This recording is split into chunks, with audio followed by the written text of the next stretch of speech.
Hi, everyone. Welcome to Spill the Tea Radio, where we interview awesome singers, songwriters, and those who influence their lives.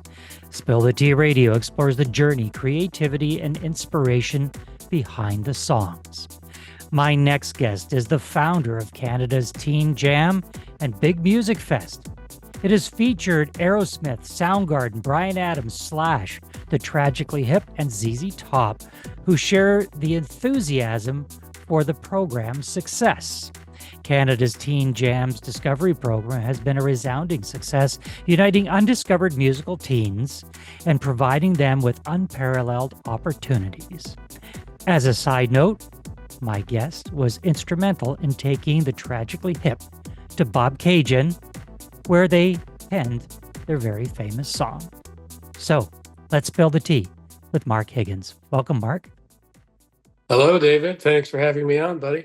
Well, it's great to have you here. And I, when I saw the release come out from our friend Eric Alper about this program that you have going on, I pounced on it because this is exactly what our show is about as well. So we've got Beautiful. a little symbiotic relationship going here, electronically, because we're all about promoting Canada's great talent. And I've had some teens that on the show, and it's amazing. I'm just so excited about the talent that we have. So first of all, Mark, I mentioned the Tragically Hip off the top of the show here. What is your connection to the music business, and what got your juices flowing to even start this program? Well, I kind of, I guess you call it an entertainment baby. My dad was a very accomplished jazz musician, so I was on stage at 8, swinging and playing jazz with him in the lounges in Toronto. We got special permits and all that kind of stuff so I could perform. And up until about 26 or 27, David, I was a musician with my own band, playing with some of the best jazz and funk artists in Toronto. And then just gravitated towards business. I had my own agency. Then I became a buyer of about 10 different festivals in Ontario. And then I became a promoter. And then I started producing, paying for, and creating my own shows with Big Music Fest. And now we're up to Canada's Teen Jam, where I'm dedicating my entire schedule to creating the next generation musical superstars. And we are a federal not-for-profit corporation, David. So I have a very small team, but an unbelievably enthusiastic team. My daughter is the associate producer, Sammy Joe, and Vicky Campbell is the director. And we have a number of other people that work with us as well when we do shows. So our whole mission is to get the teens and to mentor them, get them on big stages. Our initial launch was last year at the Wayback Festival in Kitchener, opening up for Sass Jordan and Kim Mitchell. That was the pilot. Now we're at the TD Music Hall October 10th. We're flying solo with our own presentation, and we've got 7 finalists, and they are amazing. And I believe, because of my history, when you discover teens and you work closely with them, that's when they become superstars. It really does happen in the teen years. I mean, there's obviously gifted people in their 20s, but my belief from my experience as well has been in the teens is when they really, really start to take hold. Now, you've had and have a very successful career. Why did you decide to start this program? Is it part of a give back after being blessed in Yeah, the music business? yeah, it is. And David, I mean, you've got American Idol, you've got all these shows that are like that, and then they're one-offs. You can't even name 4 stars from American Idol over the past 20 years, right? So ours is about, it's kind of holistic. We want to get them when they're really starting to happen, and then help them and get them on big stages. So they're feeling a great sense of worth, and they're performing in stellar situations. So they get used to that. We don't have a bar life anymore. So we want them to be playing on the best stages possible, and we're doing that. And I started it in my brain during COVID because I had just finished a show with Soundgarden. I had an offer in just prior to COVID for Rush and Foo Fighters Mhm. to perform together, and that was going really well. And then in 2019, about midway through, everybody pulled out, and I got my deposit back, and that was kind of the end of Big Music Fest. And then during COVID, David, just watching all the teens who really suffered, and all the politicians, everybody saying, "Oh, we're going to be there for the teens." Well, this is the way I want to be there for them because they're special, and our teens are very gifted, Yeah. and we need a new wave of sound. I mean, yeah, I was grateful that that sound is out there now, but this is a new sound, and these are new kids, and we're branding them, and you're going to be short order talking about them. And I'd love to have some of them on your show after you Oh, come and see it, David, October 10th. I am so excited to be there to see the talent. I share your thoughts about the great talent we have in Hmm. Canada, and Hmm. and they don't get the exposure No. that they deserve, and they end up having to go south of the border to sometimes make it big. So how when I Hence, David, hence our next project, which we own and will be starting in the new year, in the first quarter of the new year. We also own America's Teen Jam. So we will be going into the States with a bang, playing state fairs, and then our goal is to have Canada once we go across Canada and then in the States and do the big finalist, Canada versus States, buddy. I mean, our talent is over the top. Canada So, versus US? oh yeah, man, it's already started, and I'll fill you in on that when we meet. So that's a pretty Absolutely. exciting venture. Yeah, So, what are you hearing? The challenges that I hear from our Canadian artists, particularly the teen artists, they yeah, don't know the challenges that Kim Mitchell went through and Tragically Hip went through. They didn't live in that area, so they've got their own challenges they go through. What are you hoping to, or what hurdles are you hoping to help them clear yeah. with your programs that they're facing today? Right. Well, they're not facing what Kim's a very good friend of mine, and I must have produced 45 shows of his. And I had him open up for Slash, who opened up for Aerosmith. I adore Kim, and he is an icon.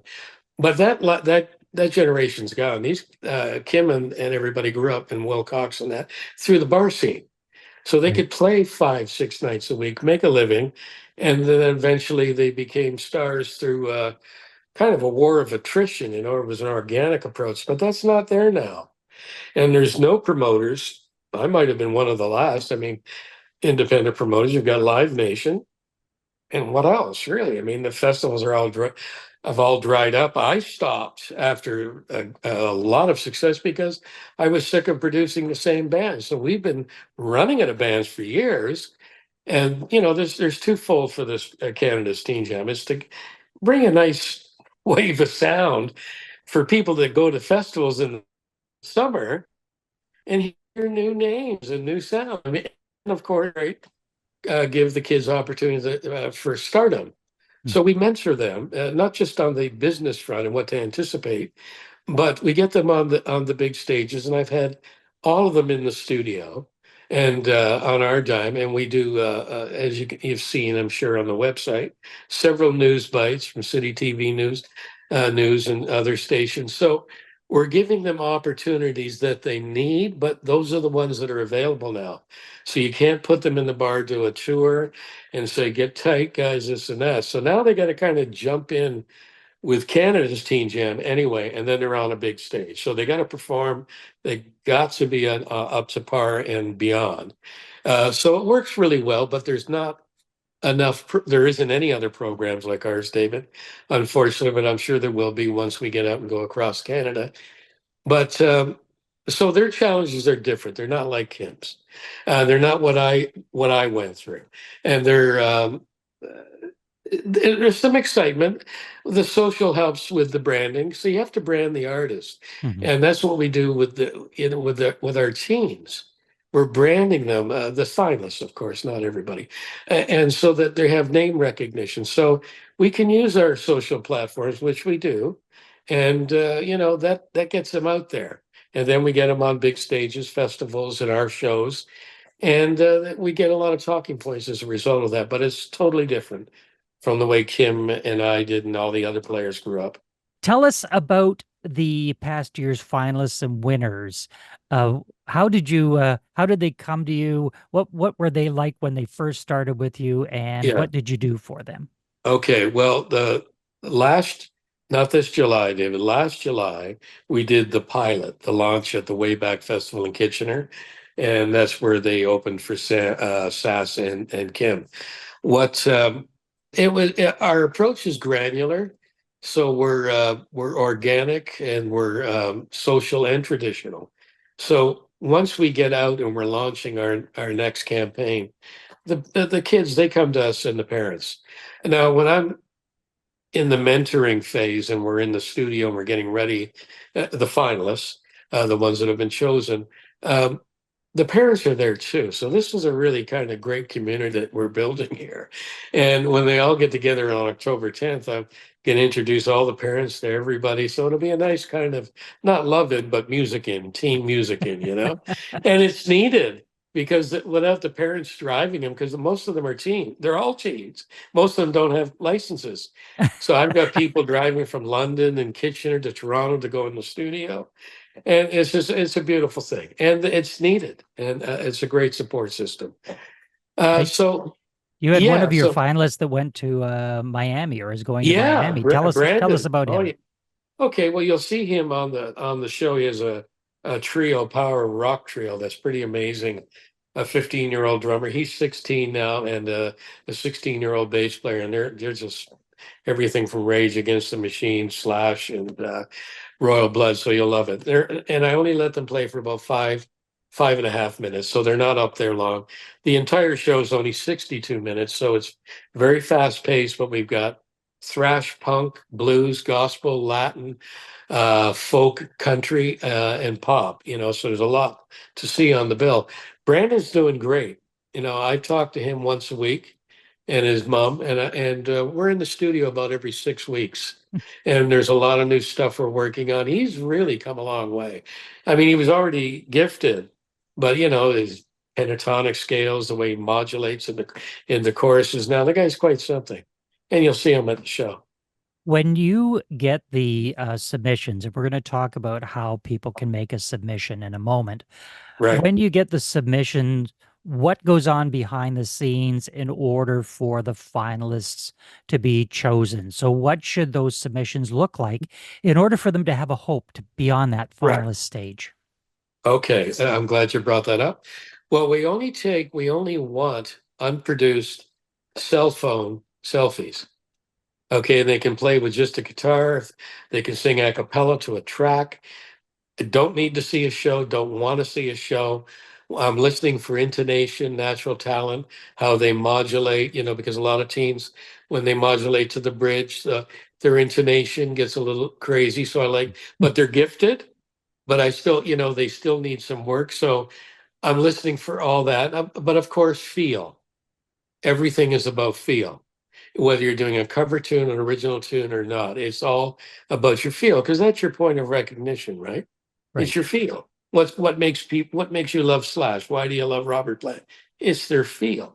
They all got chops, but it's their feel. Yeah. So that's what I'm listening for, and then everybody gets an email back, David, and then I give some reference points on uh, piano teachers, and I don't mention names of piano teachers, but work closely with piano teachers or guitar teachers so that you can get intonation and tuning together.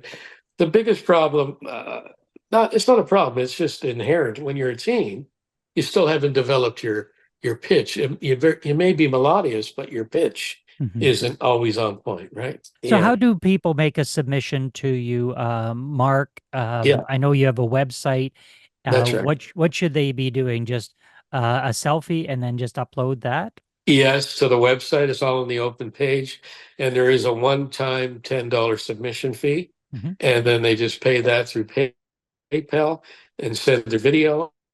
And we get back to them as soon as we possibly can, David. And who can attend the big show at the TD Music Hall in October? Well, everybody, and we're encouraging everybody and finalists that are on them, because we just added that second show, February 27th, right? So finalists for that. And well, the finalists haven't been picked for that yet, but everybody that's into music, knows somebody that loves music, you're going to see an awful lot of talent. At the end of the show, you're going to say, man, Toronto's got the juice, man. These kids are just like, where the hell they come from, you know? But they're here and they're out there and they're performing on the stage. And the TD Music Hall has really nice sound. It's a good environment. Now, Yeah, we are Toronto centric, but can submissions come from across the country? absolutely. We are going Canada's Teen Jam. We'll be touring in the fall. In the first quarter of next year. We're going to hit every capital city, every province. That's our commitment. Right now, we got people Windsor, London, Kitchener. We didn't do a big blast because I was a little nervous, David. I got almost 400 submissions in like Wow. a month, man. Wow. I mean, that shows you how needed this project was, right? Right. I didn't think it was going to happen like that, buddy. I did not think it would happen like Yeah. so. That's that. Thus, we added another show, and but of course they can send in their stuff now. It's all still building, right, for the next show, though, February 27th. And how do people find out more about the competition and the submissions? What's the website? What are the socials they can connect with? All right, so it's canadasteenjam.com. That's the website. Mhm. And once they go on there, they can go to our Canada's Teen Jam Instagram, Canada's Teen Jam TikTok, and they can see several of the finalists, not all of them, keeping some back, but they can see them. Just added another one today. Yeah, that's easy to follow us because we're out there on social. And then when they go to the website, David, they'll see some of the news clips we did with some of the artists that are performing. Yeah, so it's all there on the opening page, and then of course you can go to sponsors and read everything else. Yeah, very simplistic, buddy. Well, I think it's wonderful that your main sponsor, United Van Lines, is getting behind this as well. Absolutely. It's amazing. And listen, Bart, thanks for doing this for our Canadian teams because it is so richly needed. Yeah. And as I said, I love listening to new Canadian talent as well. Great. We've been in conversation with Mark Higgins. Mark, thanks for being with us. Thank you very much. Ciao.